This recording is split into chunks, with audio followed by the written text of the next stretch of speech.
அவ்வளோ சீக்கிரம் உடையாதுல்ல. சும்மா பரவாயில்ல. விளையாண்டு உடஞ்சா சந்தோஷம்டா. எத்தனை பொருள் தொலையுது, எத்தனை பொருள் வேஸ்ட்டுன்னு நம்ம வெளியே கொடுக்குறோம். விளையாண்டு உடஞ்சா சந்தோஷம்.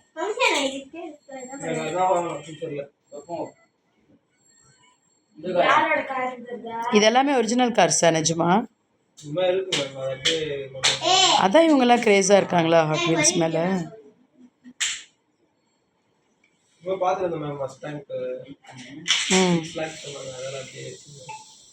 வாங்குவோம் வாங்குவோம், டைம் வரும். ஓ